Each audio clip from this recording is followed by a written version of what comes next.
Parte 1. O loop do hábito. Como os hábitos funcionam. No outono de 1993, um homem que mudaria radicalmente muito do que pensamos sobre os hábitos entrou num laboratório em San Diego para uma consulta previamente marcada.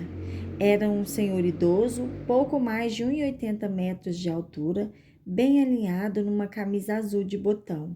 Seus cabelos brancos espessos teriam causado inveja em muitos reencontros de 50 anos de formatura.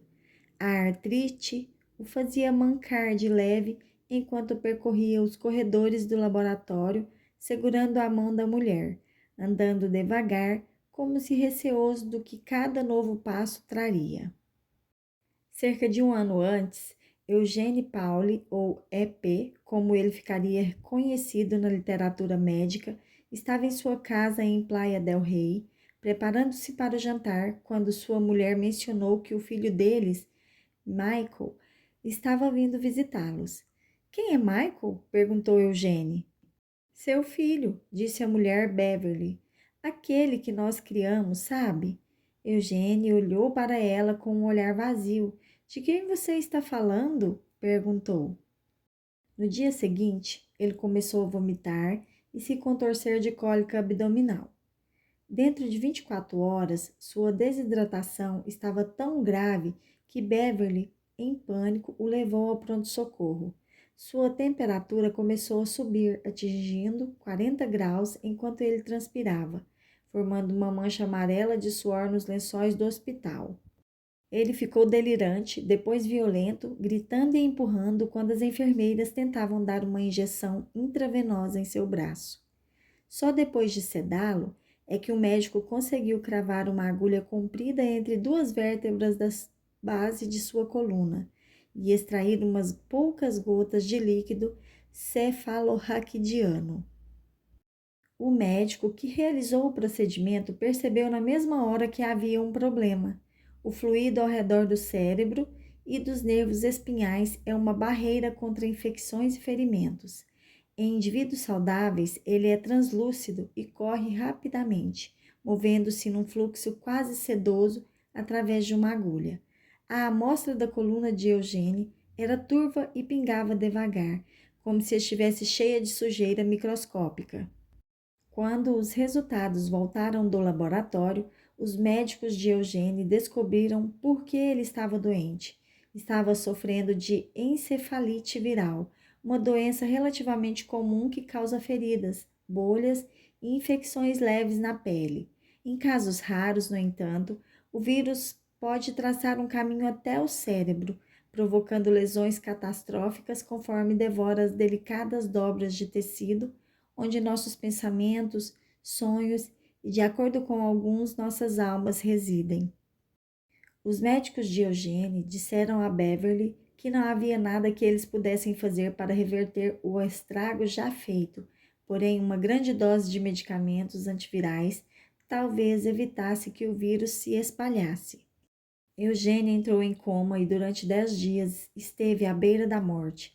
Aos poucos, conforme as drogas foram combatendo a doença, sua febre baixou e o vírus desapareceu. Quando ele finalmente acordou, estava fraco e desorientado e não conseguia engolir direito, não conseguia formar frases e às vezes ficava ofegante, como se tivesse esquecido momentaneamente como se respira, mas ele estava vivo. Por fim, Eugênio estava bem o bastante para passar por uma bateria de testes. Os médicos ficaram surpresos ao descobrir que seu corpo, incluindo seu sistema nervoso, parecia em boa parte ileso. Ele conseguia mexer os membros e reagia a sons e luzes. Tomografias cerebrais, no entanto, revelaram sombras nefastas próximas do centro do seu cérebro. O vírus destruíra um trecho oval de tecido perto de onde o crânio encontrava a coluna vertebral. Talvez ele não seja mais a pessoa que você lembra, um dos médicos avisou a Beverly. Você precisa estar preparada caso seu marido não exista mais. Eugene foi transferido para outra ala do hospital. Dentro de uma semana já engolia com facilidade. Mais outra semana e ele começou a falar normalmente, pedindo gelatina e sal, mudando de canal na televisão e reclamando das novelas chatas. Quando foi enviada a um centro de reabilitação 5 semanas depois, Eugênia andava pelos corredores e oferecia aos enfermeiros conselhos não solicitados sobre seus planos para o fim de semana. Acho que nunca vi alguém voltar desse jeito. Um médico disse a Beverly: Não quero alimentar suas esperanças, mas isso é surpreendente. Beverly, no entanto, continuava preocupada. Na clínica de reabilitação, ficou claro que a doença havia alterado seu marido de modos perturbadores. Por exemplo, Eugênia era incapaz de lembrar que dia da semana era, ou os nomes dos seus médicos e enfermeiros, por mais vezes que eles se apresentassem. Por que eles não param de me fazer todas essas perguntas? Ele perguntou a Beverly, um dia depois que o médico saiu de seu quarto. Quando finalmente voltou para casa, as coisas ficaram ainda mais estranhas. Eugênie não parecia se lembrar dos amigos deles. Tinha dificuldade de acompanhar conversas. Às vezes de manhã, saía da cama, andava até a cozinha, fritava bacon e ovos para comer. Depois voltava para debaixo das cobertas e ligava o rádio. 40 minutos depois, fazia a mesma coisa. Levantava, fritava bacon e ovos, voltava para a cama e mexia no rádio. Depois fazia tudo de novo. Assustada, Beverly procurou a ajuda de especialistas, entre os quais um pesquisador da Universidade da Califórnia, em San Diego, especializado em perda de memória. E foi assim que, num dia ensolarado de outono, Beverly e Eugene se viram num prédio indistinto no campus da universidade, lentamente caminhando de mãos dadas por um corredor. Eles foram conduzidos a uma pequena sala de exames. Eugênie começou a conversar com uma moça que estava usando um computador. Trabalhei com eletrônica ao longo dos anos e fiquei impressionado com tudo isso, ele disse, apontando para a máquina em que ela estava digitando. Quando eu era mais novo, essa coisa teria sido instalada em 2 suportes de 1,80 m, ocupando essa sala inteira. A mulher continuou digitando. Eugênie deu uma risadinha. Isso é incrível, ele disse. Todos esses circuitos impressos e díodos e tríodos. Na época em que eu trabalhava com eletrônica, teria 2 suportes de 1,80 segurando essa coisa. Um cientista entrou na sala e se apresentou. Perguntou a Eugênie que idade ele tinha. Oh, vejamos, 59 ou 60? Eugênie respondeu. Ele tinha 71 anos. Os cientistas começaram a digitar no computador. Eugênio sorriu e apontou para a máquina. Isso é mesmo formidável, ele disse. Sabe, quando eu trabalhava com eletrônica, teria 2 suportes de 1,80 m segurando essa coisa. O cientista era Larry, 52 anos, um professor que passara as últimas 3 décadas estudando a neuroanatomia da memória. Sua especialidade era explorar como o cérebro armazena acontecimentos. Seu trabalho com Eugênio, no entanto, logo lhe levaria um novo mundo e para centenas de outros pesquisadores que remodelaram nossa compreensão de como os hábitos funcionam. Os estudos de Square mostrariam que mesmo alguém capaz de lembrar sua própria idade ou de quase qualquer outra coisa pode desenvolver hábitos que parecem inconcebivelmente complexos, até você perceber que todo mundo depende de processos neurológicos semelhantes todos os dias. A pesquisa dele e dos outros ajudaria a revelar os mecanismos subconscientes que impactam as inúmeras escolhas que parecem ser fruto de um pensamento racional, mas na verdade são influenciadas por impulsos que a maioria de nós mal reconhece ou compreende. Quando Square conheceu Eugene, já fazia semanas que ele vinha estudando imagens de seu cérebro. Os exames indicavam que quase toda a lesão dentro do crânio de Eugene se limitava a uma área de 5 centímetros perto do centro da cabeça. O vírus destruíra quase inteiramente seu lobo temporal medial, uma faixa de células que os cientistas suspeitavam ser responsável por todo tipo de tarefa cognitiva, tais como a lembrança do passado e a regulação de algumas emoções. A totalidade da destruição não surpreendeu Square. A encefalite viral consome tecido com uma precisão cruel, quase cirúrgica. O que o deixou chocado era como as imagens pareciam familiares. 30 anos antes, quando era doutorando no MIT, Square trabalhara junto com um grupo que estudava um homem conhecido como HM, um dos pacientes mais famosos da história. Quando HM, seu nome verdadeiro era Henry Molaison, mas os cientistas protegeram sua identidade ao longo de toda a sua vida. Tinha 7 anos, foi atropelado por uma bicicleta e caiu, batendo a cabeça com força. Logo em seguida, passou a ter ataques epiléticos e começou a desmaiar. Aos 16 anos, teve sua primeira crise tônico-clônica, o tipo de convulsão que afeta o cérebro inteiro. Em pouco tempo, ele estava perdendo a consciência até 10 vezes por dia. Quando completou 27 anos, HM estava desesperado. Os medicamentos anticonvulsivos não tinham ajudado. Ele era inteligente, mas não conseguia permanecer no emprego. Ainda morava com os pais. HM queria levar uma vida normal. Por isso, procurou a ajuda de um médico cuja tolerância com experimentos era maior que seu medo de cometer um erro médico. Estudos haviam sugerido que uma área do cérebro, chamada hipocampo, talvez exercesse um papel nos ataques epiléticos. Quando o médico propôs fazer uma incisão na cabeça de HM, levantar a seção frontal de seu cérebro e, com um pequeno canudo, sugar de dentro de seu crânio o hipocampo e parte do tecido ao redor, HM deu seu consentimento. A cirurgia aconteceu em 1953 e quando HM se recuperou, seus ataques epiléticos diminuíram. Quase de imediato, no entanto, ficou claro que seu cérebro tinha sido alterado radicalmente. HM sabia seu nome e que sua mãe era irlandesa. Lembrava da queda da Bolsa de 1929 e de noticiários sobre a invasão da Normandia. Mas quase tudo o que veio depois, todas as lembranças, experiências e esforços da maior parte da década antes da cirurgia, tinha sido apagado. Quando um médico começou a testar a memória de HM, mostrando-lhe cartas de baralho e listas de números, ele descobriu que HM era incapaz de reter qualquer informação nova por mais de uns 20 segundos. Desde o dia de sua cirurgia até sua morte em 2008, cada pessoa que HM encontrava, cada música que ouvia, cada sala em que entrava era uma experiência completamente nova. Seu cérebro tinha congelado no tempo. Todo dia ele ficava perplexo com o fato de que alguém podia mudar o canal de televisão apontando um retângulo preto de plástico para a tela.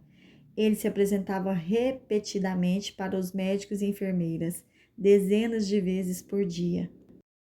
Eu adorava aprender sobre HM, pois a memória parecia um jeito tão palpável e instigante de estudar o cérebro. Square me disse, cresci em Ohio, e ainda lembro na primeira série da minha professora distribuindo gizes de cera para todo mundo e comecei a misturar todas as cores para ver se ia dar preto. Porque guardei essa memória, mas não consigo lembrar o rosto da professora? Por que meu cérebro decide que uma memória é mais importante que outra? Quando Square recebeu as imagens do cérebro de Eugene, ficou espantado com a semelhança entre aquele cérebro e o de HM. Havia pedaços vazios, do tamanho de nozes, no meio da cabeça de ambos. A memória de Eugene, assim como a de HM, tinha sido removida. Conforme Square começou a examinar Eugene, no entanto, viu que aquele paciente era diferente de HM em alguns aspectos cruciais. Enquanto quase todo mundo percebia minutos após conhecer HM que havia alguma coisa muito estranha, Eugene conseguia travar conversas e realizar tarefas que não alertariam um observador casual de que havia algo errado. Os efeitos da cirurgia de HM tinham sido tão debilitantes que ele passou o resto da vida internado. Eugene, por outro lado, morava em casa com a mulher. HM não conseguia travar conversas de verdade. Já Eugene tinha a habilidade impressionante de conduzir quase qualquer diálogo para um tema que ele ficasse à vontade para discutir longamente, tal como satélites. Ele trabalhara como técnico para uma empresa aeroespacial. ou as condições climáticas. Square começou a examinar Eugene, perguntando a ele sobre sua juventude.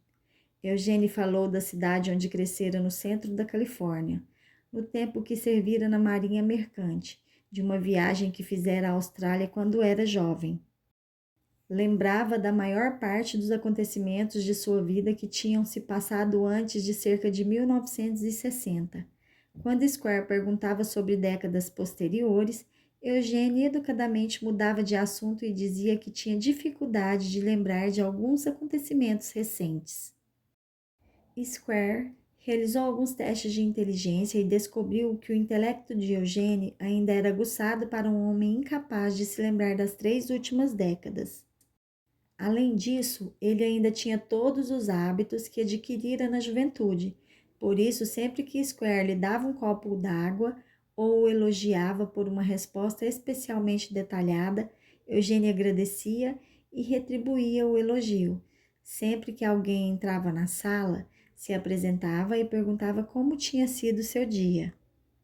Mas, quando Square pediu que Eugênia memorizasse uma série de números ou descrevesse o corredor em frente à porta do laboratório, o médico descobriu que seu paciente não conseguia reter nenhuma informação nova por mais de 1 minuto.